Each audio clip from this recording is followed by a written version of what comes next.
Down range!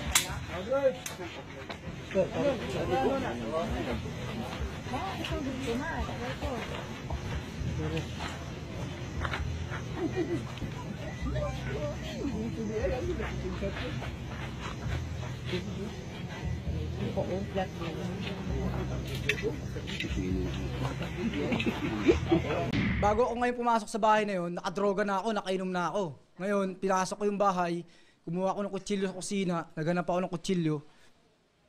Paglasing ako, talagang tamang manyak ako eh. Talagang hobby ko, mang-rape talaga, man-rape.